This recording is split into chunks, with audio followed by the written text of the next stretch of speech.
अपने विचार प्रस्तुत करने की कृपा करें आदरणीय मुख्य अतिथि।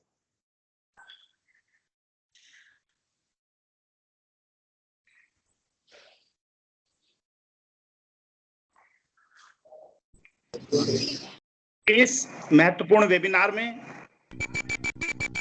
जनपद के सम्मानित जिला विद्यालय निरीक्षक श्री द्विवेदी जी और उनकी पूरी टीम का सबसे पहले मैं आत्मीय आभार प्रकट करता हूं कि आपने मुझे मुरादाबाद महानगर बालक बालिका विद्यालयों के प्रधानाचार्यों, शिक्षकों और अभिभावकों से मुखातिब होने का अवसर दिया। साथियों, हमारी जो राष्ट्रीय शिक्षा नीति 2020 जिस पर ये कार्यक्रम पूरे देश में आयोजित हो रहे हैं, बहुत ही महत्वपूर्ण ये हमारी नीति है। हालांकि इससे पहली नीति 1986 और उससे पहली 1968 भी बड़ी महत्वपूर्ण थी, लेकिन ये पहली नीति है जिसमें प्री प्राइमरी को प्राइमरी के साथ जोड़ने की बात की गई है, जिसमें चरित्र निर्माण की बात की गई है, जिसमें एक संकुल का नया कॉन्सेप्ट दिया गया है। साथियों, निश्चित रूप से किसी भी शिक्षा व्यवस्था को सुदृढ़ करने के लिए 4 प्रमुख तत्व होते हैं: बालक, पालक, शिक्षक, शासक। जब बालक और उनके अभिभावक और शिक्षक और शासक समन्वित रूप से प्रयास करते हैं, तब एक बेहतर शिक्षा और सुदृढ़ समाज की स्थापना हो सकती है। स्वामी विवेकानंद जी के शब्दों में, शिक्षा वह शस्त्र है जो रंक को भी राजा बना सकता है और शिक्षा के अभाव में राजा भी रंक बन सकता है। जब हम उनकी शिक्षा की परिभाषा देखते हैं तो उनका कहना है, शिक्षा व्यक्ति में अंतर्निहित शक्तियों का प्रस्फुटीकरण है। ज्ञान का कभी सृजन नहीं होता, ज्ञान व्यक्ति के अंदर होता है। शिक्षकों, मार्गदर्शकों का यह दायित्व होता है कि वैसे वातावरण का निर्माण करें कि बालक की वो शक्तियां प्रस्फुटित हो जाएं। प्रत्येक बच्चे में वो शक्तियां होती हैं, इसमें शिक्षकों का दायित्व है। निश्चित रूप से अभी पहले 4 अध्यायों पर इस वेबिनार में बात की जा रही है, जिसमें एक तो प्रारंभिक शिक्षा के साथ आंगनवाड़ी को कैसे जोड़ा जाए, बुनियादी साक्षरता की बात की जा रही है, स्कूलों के पाठ्यक्रम की बात की जा रही है और आनंददायक शिक्षा यानी कि शिक्षा में नवाचार की बात की जा रही है। आखिर क्या कारण है कि बच्चा स्कूल में रोते पीटते आता है और छुट्टी होने के बाद प्रसन्न होकर दौड़ता है? ऐसा क्यों? हमारे स्कूलों का वातावरण इतना नीरस और बोझिल क्यों हो गया है? आखिर वो जमाना कहां गया जब अभिभावक आकर कहता था कि गुरुजी, मां सब तुम्हारा, हड्डी मेरी, इतनी ठुकाई करो पिटाई करो, इसे आदमी बना दो। यदि किसी बच्चे के उंगली भी लगा दी जाती है तो हंगामा हो जाता है। ऐसा क्यों? आखिर ऐसा विश्वास क्यों खो दिया गया कि अभिभावक शिक्षा पर विश्वास करने के लिए तैयार नहीं? उसके लिए पूरा वातावरण जिम्मेदार है, लेकिन मुख्य जिम्मेदारी शिक्षकों की है। हमें उसी वातावरण का सृजन करना है। हमारी शिक्षा नीति का 4था अध्याय बोलता है आनंददायक शिक्षा का मार्ग प्रशस्त करना। आनंददायक शिक्षा कैसे होगी? हम कई भाषाओं में प्रार्थना करें, एक दिन हिंदी में करें, एक दिन संस्कृत में करें, एक दिन उर्दू में करें, एक दिन इंग्लिश में करें, एक दिन विदेशी भाषा में करें, किसी में एक दिन अपने साउथ इंडिया की में करें। जब हम 3-4 भाषाओं में प्रार्थना करेंगे तो निश्चित रूप से हमारे विद्यालयों का वातावरण रोचक होगा। बाल सभा का कॉन्सेप्ट बड़ा पुराना है। लेकिन आज हम कहां, हर शनिवार में बाल सभा होती थी। नीतियां सारी अच्छी होती हैं, लेकिन नीतियों का जब अनुपालन होता है, उनकी त्रुटियों की वजह से वो नीतियां खराब सिद्ध हो जाती हैं। आखिर हम अपने स्कूल के बच्चे के साथ इतना प्रेम क्यों नहीं कर पाते जितना अपने खुद के बच्चे के साथ करते हैं? ये बहुत से कारण हैं जिस वजह से समाज का, समुदाय का, हमारे विद्यालयों से विश्वास घटता जा रहा है। उस विश्वास की पुनर्प्रतिष्ठा के लिए, शिक्षकों के सम्मान में अभिवृद्धि के लिए, चरित्र निर्माण के लिए, राष्ट्र निर्माण के लिए यह शिक्षा नीति बहुत ही महत्वपूर्ण है। और निश्चित रूप से यदि हम इसको अभिभावकों का पर्याप्त सहयोग लेकर, समुदाय के सहयोग के साथ हम इसको फील्ड में लाते हैं, तो वास्तव में ये शिक्षा नीति एक क्रांतिकारी परिवर्तन करने का मादा रखती है, क्षमता रखती है। आखिर पहले अध्यापक वो छोटी छोटी चीजें बच्चों को बताते थे, वो तामू उम्र याद रहती थी। एक 4 लफ्जों का उदाहरण है, बेअदब बेनसीब, बादब बानसीब। इन 4 लफ्जों पे 400 किताबें लिखी जा सकती हैं, और इन 4 शब्दों के अंदर हमारी शिक्षा नीति का महत्वपूर्ण तत्व छिपा है, चरित्र निर्माण। ये हिंदुस्तान की सरजमी पर आने वाली शिक्षा नीति है, जिसमें भारतीय हिंदुस्तान की आ रही है, जिसमें हम चरित्र निर्माण की बात कर रहे हैं, जिसमें हम शिक्षक सम्मान की बात कर रहे हैं। निश्चित रूप से हमें शिक्षा नीति का पर्याप्त अध्ययन करना होगा, और सबसे बड़ी बात जो हमारे संत कबीरदास भी कह गए हैं, पोथी पढ़ी पढ़ी जग मुआ, पंडित भया न कोय, और 2.5 आखर प्रेम का, पढ़े सो पंडित होए। आखिर ऐसा क्या कारण था कि एलिमेंट्री एजुकेशन में 50% बीटीसी में पहले महिलाओं को ही लिया जाता था? क्या कारण था? क्योंकि महिलाओं के अंदर प्रेम, दया, स्नेह, वात्सल्य, परदुकातरता, सहनशीलता जैसे दैवीय गुणों की प्रधानता होती है। और जब प्राथमिक विद्यालयों का वातावरण घर जैसा हो, तभी बच्चे की शुरुआत बेहतर होती है। इसलिए बच्चे की पहली शिक्षिका उसकी मां मानी गई है। और जब हम सेकेंडरी एजुकेशन में आते हैं और हमारा प्राइमरी का बेस इतनी मजबूत हो जाता है, तो सेकेंडरी एजुकेशन स्मूथली चलती है, उसमें कोई दिक्कत नहीं होती।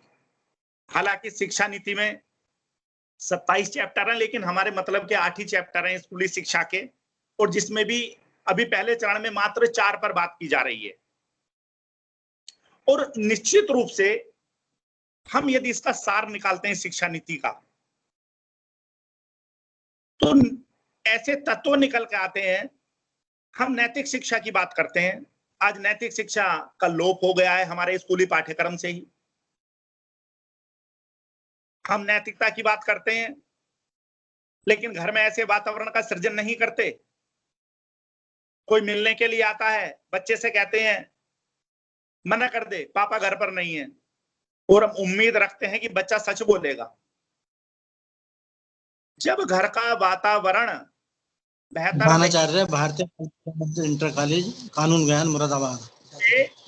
10 विद्यालय की बात नहीं कर सकते, और सशक्त समाज के अभाव में राष्ट्र सशक्त नहीं हो सकता। उसके लिए नवाचारी शिक्षा, प्रेम पूर्ण वातावरण, समुदाय से पर्याप्त सहयोग, क्योंकि जो ये विद्यालय होते हैं ये किसी के व्यक्तिगत विद्यालय नहीं है।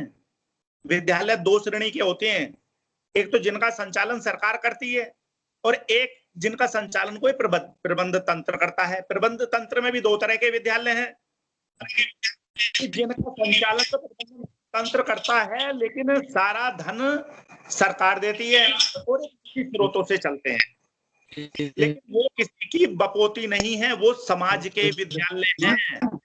सरकार का उन पर पूर्ण नियंत्रण है।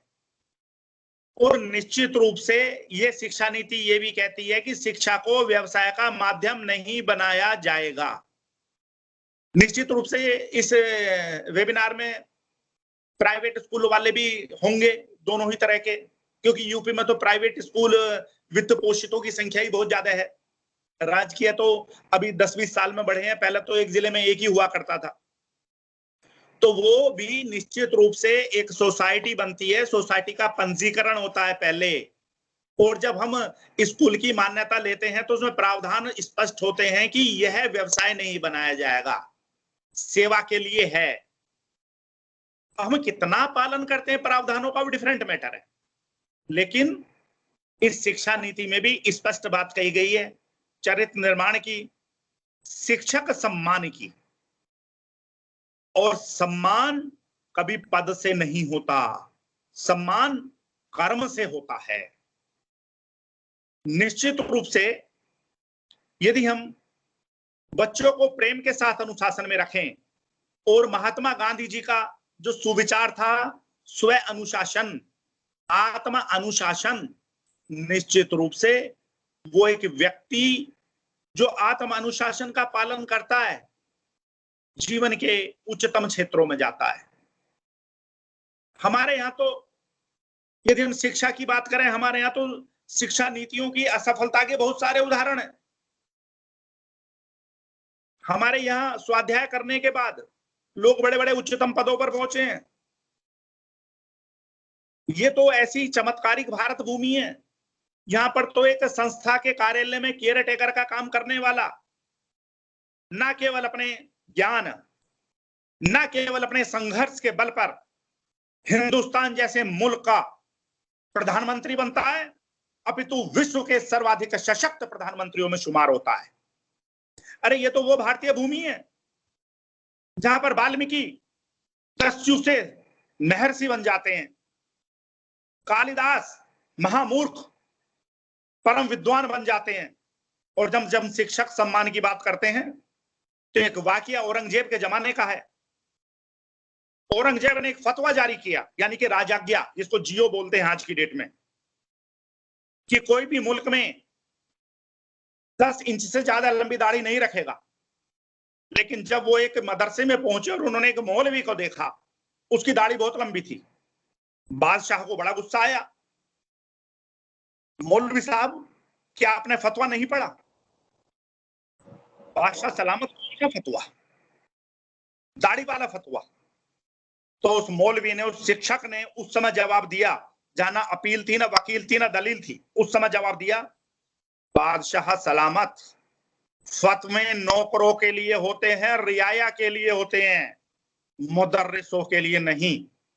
और यदि आपको यह लगता है कि आपका फतवा मुदर्रिसों पर भी लागू है, तो मैं इस्तीफा देता हूं इस मदरसे से। और वो चला गया और औरंगजेब देखता रह गया। एक शिक्षक चाणक्य थे, कौटिल्य, उन्होंने पूरी सल्तनत बदल दी। यहां तो ऐसे ऐसे गुरु हुए हैं। कबीरदास जी का भी कहना है, गुरु गोविंद दो खड़े काके लागो पाए, बलिहारी गुरु आपनो गोविंदियो बताए। लेकिन पता नहीं हम कब गुरु से लघु बन गए, हम समझ ही नहीं पाए। हम कब शिक्षक से नौकर बन गए, हम समझ ही नहीं पाए। कब हम नौकरी पकाने लगे, नौकरी करने लगे, ऐसे शिक्षक बन गए, समाज सेवा छोड़ दी, समुदाय से मिलना जुलना छोड़ दिया, हम विशिष्ट बन गए, वीआईपी बन गए, हम समझ नहीं पाए। और यही हमारी दुर्गति का, हमारे शिक्षकों की सम्मान में पतन का बहुत बड़ा कारण है। हम अपने आप को विशिष्ट समझने लगे, और वास्तव में जैसे हमारे पास बहुत सारे ऋण होते हैं उतारने के लिए, ऐसे ही 3 ऋण बड़े महत्वपूर्ण होते हैं। शिक्षक ऋण, यदि कोई शिक्षक है, उसने अपने सेवा काल के बराबर अर्थात 30 वर्ष नौकरी की और 30 भी बच्चे ऐसे नहीं बनाए जो कि बड़े जीवन के उच्चतम क्षेत्रों में पहुंचे, बड़े बेहतर इंसान बने, तो उसका शिक्षक जीवन अकारत गया। हम समाज के लिए क्या करते हैं? हम समाज ऋण उड़ने के लिए क्या करते हैं? पद, प्रतिष्ठा, सम्मान हमें कौन देता है? समाज देता है। और हम अपने में और अपनों में ही खो जाते हैं। अरे पशुओं में और इंसान में एक ही तो अंतर है कि पशु सिर्फ अपने लिए कर सकता है और इंसान अपने के अलावा औरों के लिए कर सकता है। लेकिन हम तो अपने में ही खो गए। अपनों में कौन आते हैं? स्वयं, वैवाहिक संबंधी, रक्त संबंधी, निकटतम सामाजिक संबंधी, हम तो इनमें ही खो गए। और निश्चित रूप से हम समाज को भूल गए। और जब हम समाज को भूल गए तो समाज हमें सम्मान क्यों देगा? क्या हम ये रात को सोचते हैं कि मुझे आज 2000, 3000, 4000 रुपया मैं जो समाज ने दिया है, वेतन दिया है, क्या मैंने इतना कार्य किया? क्या सोते समय कभी चिंतन किया? और यदि नहीं किया तो हम ऋणी हो गए और कर्जिया का कभी सम्मान नहीं होता। तो समाज ऋण उतारने के लिए हमें आम जनता की, गरीब गुरबों की अपनी हैसियत के मुताबिक सेवा करनी होगी, सहयोग करना होगा। वो हुआ समाज ऋण। ऋण होने के लिए तीसरा होता है प्रकृति ऋण। हम जितने वर्ष इस धरा पर जिए, क्या हमने उतने पेड़ सरसब्ज किए? हम लगाने की बात नहीं करते। क्या उतने पेड़ हमने सरसब्ज किए? हम 50 साल जिए तो क्या हमने 50 पेड़ सरसब्ज किए? और सरसब्ज करना क्या होता है? यदि फलदार है तो 10-5 साल उसके फल खाए। छायादार है तो क्या उसके नीचे खाट बिछा के हम लेटने की स्थिति में आए जेठ की दोपहरी में? यदि शोभादार है तो क्या हजारों लोगों ने कहा क्या गजब का पेड़ है? ऐसा करने में सक्षम रहे तो हमें प्रकृति ऋण से ऋण हो गए। क्या हमने कभी सोचा? लेकिन हम तो गफलत में रहे, अपने आप में उलझे रहे, ऐसे ही आए थे ऐसे ही चले गए। आज शिक्षकों की जरूरत है देश को, मुल्क को, राष्ट्र को। नौकरों की जरूरत नहीं है। नौकरी के 1000 विभाग हैं, लेकिन शिक्षक तो बड़ा व्यवसायिक, परम व्यवसाय है, पुनीत व्यवसाय है, पवित्र व्यवसाय है। और यह तो समाज सेवा का मार्ग प्रशस्त करता है। और निश्चित रूप से जो शिक्षक मात्र अपनी नौकरी में लगा रहता है, उसके हित का चिंतन नहीं करता है, वो शिक्षक हो ही नहीं सकता। वो नौकर है और नौकर को कभी सम्मान समाज से नहीं मिलता। मैंने पहले भी कहा है, सम्मान कर्म से होता है, पद से नहीं। शिक्षा का कोई विकल्प नहीं, सफलता का कोई शॉर्टकट नहीं। यही सारी बातें हमारी शिक्षा नीति में स्पष्टता के साथ लिखी हुई हैं। इसके अलावा हम उदरनिश हैं, हम शिक्षक हैं, हम टीचर हैं और हम व्यसन युक्त हैं। बीड़ी पीते हैं, सिगरेट पीते हैं, पान खाते हैं, तंबाकू खाते हैं, शराब पीते हैं, दारू पीते हैं और हम सम्मान की बात करते हैं। कैसा सम्मान? हमारे महापुरुषों को कहना है, अरे शराब तो जहर से भी ज्यादा खतरनाक है। जहर तो मात्र व्यक्ति जी के आवाज शरीर, नहीं आ रही है बिल्कुल भी। और शराब तो उसकी आत्मा तक को आवाज मार नहीं आ डालती रही है साहब। आवाज आने के लिए सब जैसे पहले निर्देश दिया जा चुका है। अपने आप को अनम्यूट करेंगे और अनम्यूट नहीं हो पाएंगे तो आवाज में शायद दिक्कत आती रही है। टेक्नोलॉजी की बात, और चूंकि हम लोग अभी टेक्नोलॉजी फ्रेंड नहीं है इसलिए थोड़ी दिक्कतें आती हैं। तो जहां तक हम शराब की बात कर रहे हैं, नासूर के रूप में शराब है। जहर तो मात्र व्यक्ति के शरीर का नाश करता है, शराब तो उसकी आत्मा तक को मार डालती है, उसकी बुद्धि भ्रष्ट कर देती है, उसको पशुओं से भी क्या गुजरा बना देती है। हम शिक्षा की बात करते हैं। यदि एक बालक शिक्षित होता है तो एक मात्र नागरिक शिक्षित होता है, एक बालिका शिक्षित होती है, परिवार शिक्षित होता है, समुदाय शिक्षित होता है, समाज शिक्षित होता है और अंततः पूरा राष्ट्र शिक्षित होता है। निश्चित रूप से हमें सशक्त राष्ट्र बनाने के लिए व्यसन मुक्त राष्ट्र बनाना होगा, चरित्र मजबूत करना होगा, क्योंकि ये कहा भी गया है, किसी व्यक्ति का धन खो जाता है कुछ नहीं खोता, और जिसका चरित्र खो जाता है उसका सब कुछ खो जाता है। महिला सम्मान, हम बहुत बड़े आंदोलन करते हैं, बेटी बढ़ाओ, बेटी पढ़ाओ, बेटी बढ़ाओ, बहुत सारे आंदोलन करते हैं, मूवमेंट करते हैं, बहुत सारे कार्यक्रम चलते हैं, और अपने घर की माँ, बहन, बेटी, पत्नी का सम्मान नहीं करते। हम दोगलेपन, और निश्चित रूप से महिला सम्मान नहीं होगा इस भूमि में, हिंदुस्तान में, तब तक कल्याण नहीं हो सकता। क्योंकि यदि हम माँ की बात करें तो माँ धरती पर ईश्वर का साक्षात स्वरूप होती है, और जिसने अपनी माँ का सम्मान नहीं किया वो जीवन में किसी का सम्मान नहीं कर सकता। चरित्र निर्माण के उन बिंदुओं को उठाती है हमारी ये शिक्षा नीति। शिक्षक सम्मान की बात की बात करती है हमारी शिक्षा नीति। हम जिस शिक्षा के मंदिर में कार्य करते हैं, बाहर आकर उसी की आलोचना करते हैं। वाह, क्यों? ऐसे लोग तो हमने बहुत कम देखे हैं कि जो जिस में खाते करते हैं। हमें निश्चित रूप से अपने व्यवसाय की पवित्रता समझनी होगी। हाँ, एक मिनट। अब ये अनम्यूट कर रहे हैं खुद अपने आप को, और माँ और पिता की पुकार लगा रहे हैं ना, आवाज कहाँ से आएगी? इस वेबिनार 25 मिनट तो आए जो में निकल गए कि लो इसमें निकल गए, और अब बाद में कहते हैं जी आवाज नहीं आ रही है। भाई अब तो कोरोना ये चलेगा 10 साल, समझ लो। मास्क लगाना है, वेबिनार होनी है, स्कूल भी गाहे बगाए देर सवेर ऐसे खुलेंगे जैसे आजकल खुल रहे हैं। उत्तर प्रदेश में तो टीचर जा रहे हैं, उत्तराखंड में तो अभी तक हमने हिम्मत ही नहीं की स्कूल खोलने की। तो मेरे कहने का तात्पर्य है, मैं वेबिनार हमें एक टेक्नोलॉजी फ्रेंडली होना पड़ेगा, और जब तक हम नहीं होंगे हम सरवाइव नहीं कर पाएंगे। और जब कोरोना की बात करते हैं तो कोरोना का भी पीक आना है, अभी तो हम पीक नहीं देखे हैं। बहुत सुरक्षा की जरूरत है, बड़ी एहतियात की जरूरत है। ये ऐसा दुश्मन है जो दिखाई नहीं दे रहा है। और जिंदगी में आगे बढ़ना है तो एक बात गांठ बांध लो, मार्ज को और दुश्मन को कमजोर मत समझो, क्योंकि ये दोनों कभी बड़े घातक हो जाते हैं। तो आज आवश्यकता है पूरी एहतियात की, और निश्चित रूप से ऐसे उपाय ढूंढने की कि हम उन बच्चों को कैसे पढ़ा पाएं, उन बच्चों को कैसे हम उनकी एक निरंतरता रखें, जो कि हमारी कंटिन्यूटी टूट गई है। और ऐसे विपरीत स्थिति में जब हमारा मुल्क नहीं पूरा विश्व आक्रांत है इस महामारी से, हम ऐसे वक्त में ये अपनी शिक्षा नीति लाए हैं।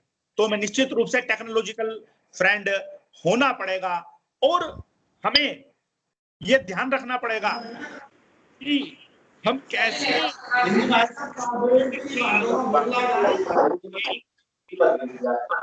निश्चित रूप से यदि हम ऐसा करने में सफल रहे तो ये शिक्षा नीति सफल होगी।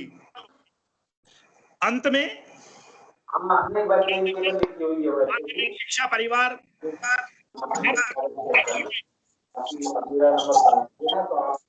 सम्मानित वहां के जिला विद्यालय शिक्षक श्री करते हुए उनकी पूरी टीम का आभार व्यक्त करते हुए, शिक्षकों के लिए संदेश छोड़ते हुए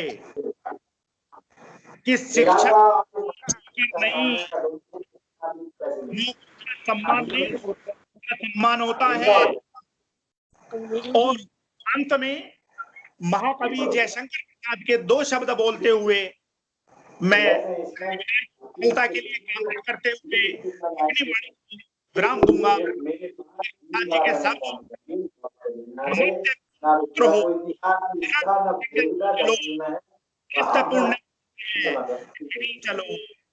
चलो, धन्यवाद, आभार।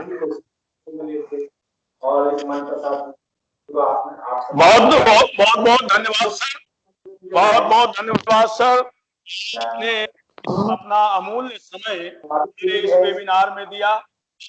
माध्यमिक शिक्षा विभाग मुरादाबाद की ओर से आपका आभार व्यक्त करते हैं। आपने नई राष्ट्रीय शिक्षा नीति पर प्रकाश डालने के साथ साथ हम लोगों को दायित्व बोध भी कराया। बहुत आभारी हैं हम आपसे, आपने अपना अमूल्य समय दिया। बहुत धन्यवाद सर। अब हम अपने वेबिनार को, इस कार्यशाला को बढ़ाते हुए